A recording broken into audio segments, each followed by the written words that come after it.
Tonight, we test an app that claims to make FPV easier. It promises wiring diagrams, troubleshooting guides, build information, and enough FPV knowledge to help pilots avoid expensive mistakes. So, naturally, we're going to put its claims to the test.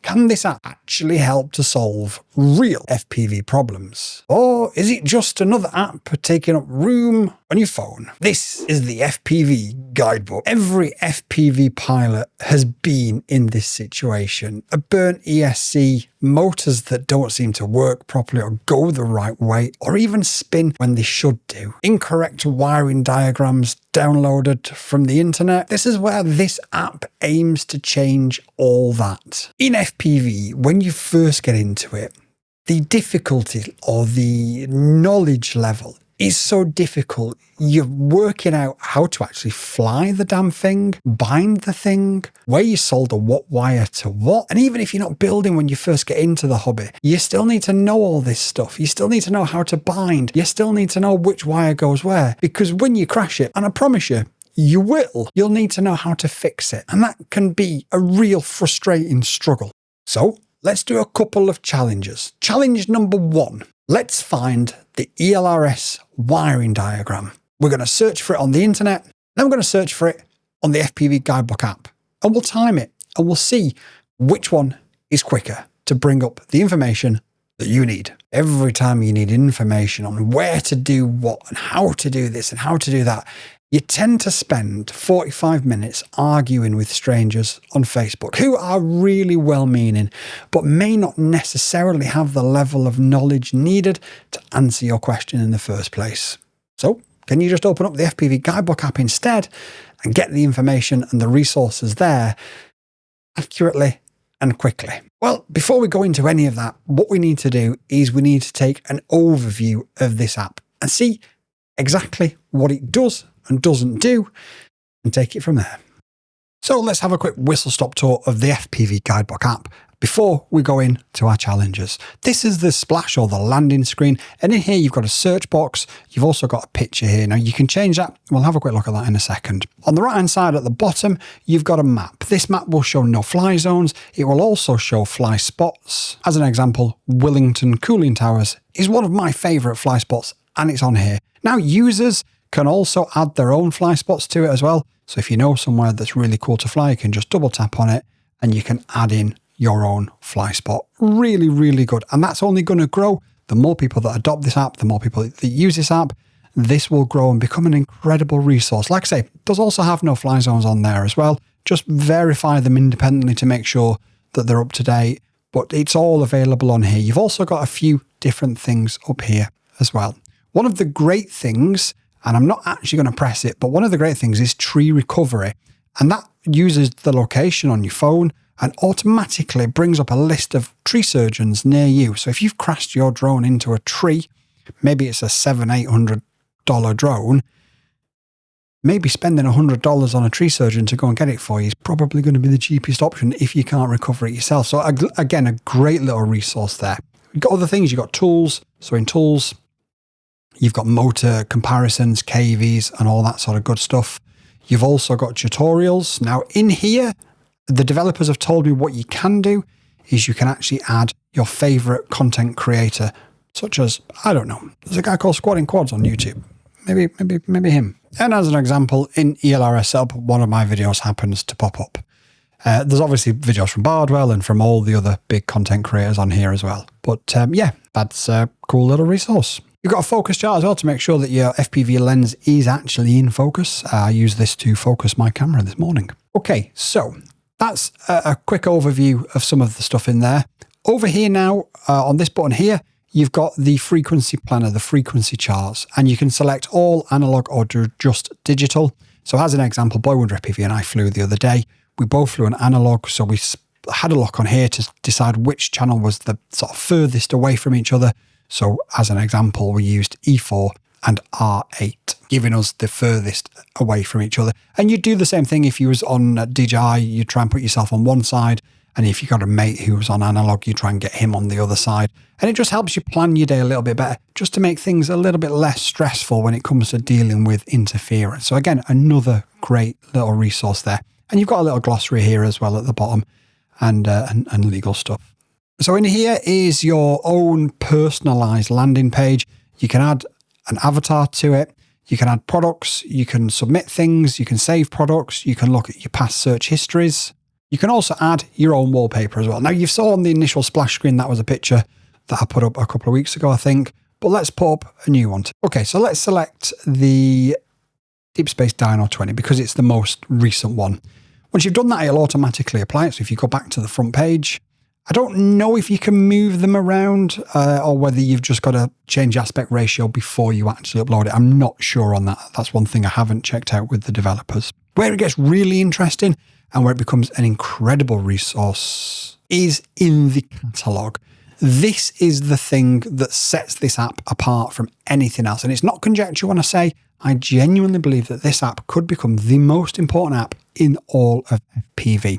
Why do I say such a crazy claim? Well, let's have a quick look. So if you've got a receiver, you've got a Beta FPV Nano V1 ELRS receiver, you come into here and you've got your wiring diagram instantly in front of you. Done. Seconds. Scroll down, you've also got loads of extra information in there as well. So you've got the weight of it, you've got the dimensions, telemetry, power, frequency, voltage. Got some notes in here about how to wire it up. And you normally have, package. So what's included when you buy one of these is this, and it's all included there.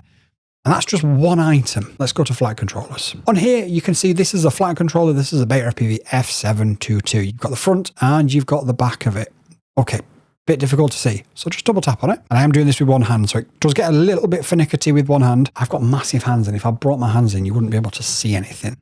So I'm trying not to do that. So as you can obviously scroll around, so you can see the pads down here. Again, I'm just trying to keep my hands out of the way, but you can see the pads down here, 5-volt ground, out, video in, and T5. And again, they're labeled just further down, so you can see them just further down. Then the second row of labels is related to the second row of pads. Now, you might be sat there thinking, but quads, my flight controller has all this marked on the actual board itself. Well, twofold why I think this is a great idea. One, if you've got bad eyesight, you might be able to fly a drone, but you might not be able to see those tiny little words on your flight controller. And two, I'm sure anybody who's been in FPV for longer than 5 minutes has received a flight controller that didn't have any markings on the pads. The pads were just completely blank. I've been there, and I'm sure you guys have been there as well. So it's absolutely brilliant. Shows you as well where your battery is, where your USB is. It'll also tell you what gyro chip it is and where the gyro chip it is, which is really, really useful if you co-formal coat in this. If you have a barometer and you need to avoid it, it'll mark it on here as well. Like I say, I'm doing this with one finger, so it's a bit difficult. You've got your boot button, then it tells you what your LEDs are. And then if you've got a plug like this, it'll also tell you what the pinout is for your plug. So sometimes you might have to repin the cable if the cable isn't in the same way as the peripheral that you've got. And again, this will show you exactly how to do it. You've got the motor pads there as well, so you know which motor is for which one, which again, a lot of flight controllers don't necessarily have that. Scrolling down, it tells you the specification, so it tells you the gyro, it tells you the target, the CPU. This one's got an ESC built in, so it tells you what the ESC is, how much it'll take, what it's rated for, whether it's BL Heli-S, whether it's Blue Jay, whether it's whatever. Then down here, it tells you in what is included in the packaging as well. And the final thing I'm going to show you is the DJI O4 Pro or the DJI O4 Lite Air unit. And the reason I'm showing you this is because this app also has another feature built into it. Okay, so down here at the bottom, you've got Ask FPV Pilots and you've got Ask AI. Now, I'm going to discuss the whole AI thing in a second, but I'll give you an example of how these things work. So you can come in here and you could be like, okay, well, I've done this and I've done this and I'm stuck. So what you can do is you can come down here and you can leave a comment. As an example, the developers have put, what are your goggle settings for the best O4 image quality? Now you or anybody can answer that in here and that person can go away. They'll get notified that they've got a reply and they can go away and they can try whatever it is that you've said. Or you've got an AI version. So what we're going to do And the developers don't know I'm going to do this, but neither did I. I'm going to copy and paste their question into the AI. And I'm going to see what the AI tells us. Now I'm sat behind a tripod, so I'm going to have to move. The AI says, I'd be happy to help you optimize your goggle settings for the DJI O4 Air unit, but I'm going to need a little bit more context first. Which goggles are you using? The 3, the N3, the 2, or the Integra?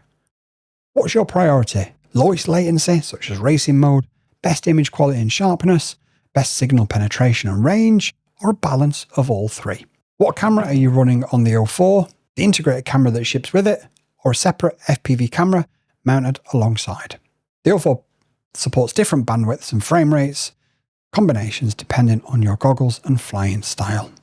So what we're going to say is we're using the goggles 3 and we want the best image quality. Now the developers don't know that I'm doing that. Like I said, I didn't know I was doing this until about 3 seconds ago. So it's going to be interesting. But this, I know, is going to cause a debate, and I'm going to have a chat with you later on in the video about it, because I know it's going to trigger a few people. Already, I can see you anti-AI people with your pitchforks saying, but this is not giving you this is not giving you the right answer that you've asked for. And you'd be right, it isn't doing. But is it that much of a problem? Because, well, maybe it is. I don't know. So I guess it depends on what the question is in your head that you've asked. Have you asked for the best possible image quality in your goggles? Or have you asked for the best possible image quality to be recorded to the internal memory on the O4 Lite? And I think that's sometimes where AI falls down. Sometimes, especially a newer pilot, doesn't necessarily know the question that they want to ask. So they'll ask it in a way that they have the knowledge of. And that's not necessarily going to be the right question, which means the answer that you're going to get is not necessarily going to be right. I think this AI assistant is brilliant. I think it needs work, as with all AI. And I think it is probably going to trigger a few people. But let's have a chat about that in the outro. So what we're going to do now is we're going to search and we're going to see how long it takes. And then we're going to try and find it online and see how long it takes us online. And what we're going to do is we're going to search for the HD0 AIO 5. So let's do that. Start the timer now.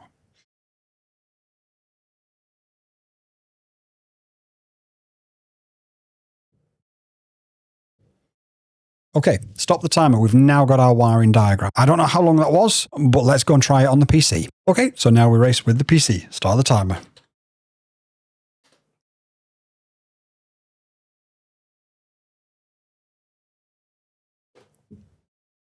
I have hit enter. Installation. There we go. Stop the timer. Now, I don't know which one of those has won, because I don't have a timer on me. I'm going to put it on the screen afterwards. So what I need you to do is to leave a comment down below and let me know which one was quicker. I suspect the app is going to be fractionally quicker. This was actually quite an easy one to find. There are some stuff out there that are ridiculously difficult to find. So it'll be very interesting to see over the course of usage what you guys think of it. But let's move on to the outro and we'll discuss a few points about this app that I haven't quite raised yet. So the FPV Guidebook app then. Well, I've got quite a few things to say about it. First of all, we did a challenge. We looked at the conventional way of trying to find the information on the internet. For something that was quite easy to find, I think it still beat it marginally by using the app. And knowing that everything that you need is in one place will help streamline your workflow moving forward as an FPV builder or indeed an FPV repairer. Where I think it really comes alive is at this moment in time, there are gaps in the catalogue. The developers have told me that they intend to let people like me, believe it or not, developers, manufacturers, and so on and so forth, add submissions to the app for flight controllers, etc., for the app to grow and grow and grow the more people that use it.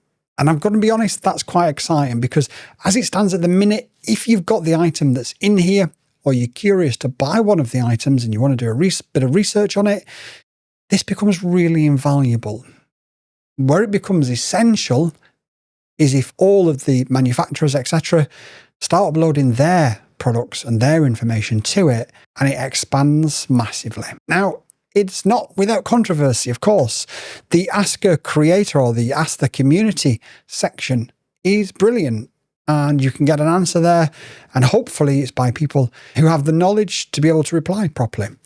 But sometimes you don't always get a reply. I get it quite often whereby people will leave a comment on my YouTube channel. And because I haven't replied, maybe it was overnight and I was asleep, and because I haven't replied instantly, they've then gone away, used ChatGPT, got themselves in a whole mess and been like, right, okay, now I'm really stuck. The AI functionality in this, I think, offers something completely different. Now, forgive me, every time I use AI in any of my videos, I get roundly criticised. I'm just going to use different words, but criticised for what I've done. And why are you doing it? You're ruining FPV. You're doing this, you're doing that. And I get people's point of view and I get people's perception of it whilst not necessarily agreeing with them. I think this is a bit different. If you're stuck and you've got nobody to ask and you've gone through the creators section and you've checked the videos and you're just completely stumped, this could help get you out of a hole. But the question that I've got is, what do you think about it? Because AI is like anything else. It's like Photoshop. It's like DaVinci Resolve. It's like Betaflight. It's a tool to help you get the job done. And I think where people fall down when it comes to AI is they think AI can do everything. So I need to build a drone.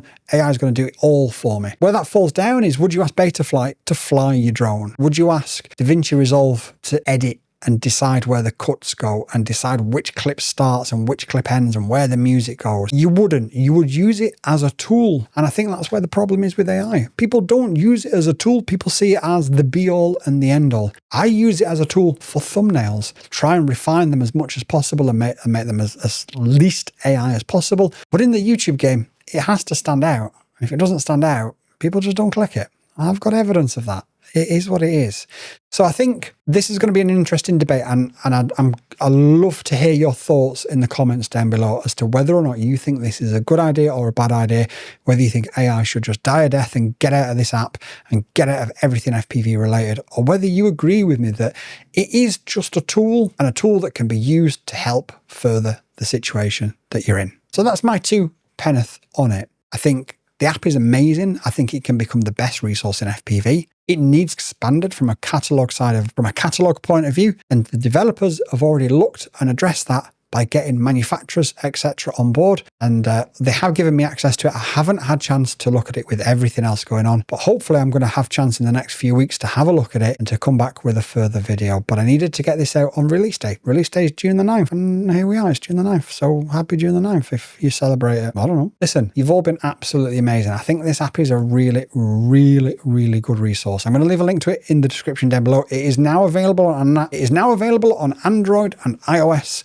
And I would highly, highly recommend that you grab yourselves a copy. But if you're not going to grab yourselves a copy, let me know in the comments why not. I am really genuinely curious, because I think something like this, as an FPV community, is something that we really genuinely should support and try to help grow, because I think as a resource, this would absolutely be brilliant for the majority of us in FPV. Like the video, hype the video, share the video, do all the weird stuff. I've got no idea what goes on. But remember this, one more day. YouTube and I have had a chat, and we believe that this is the video that you'll like the most. So watch it and let me know if they're right.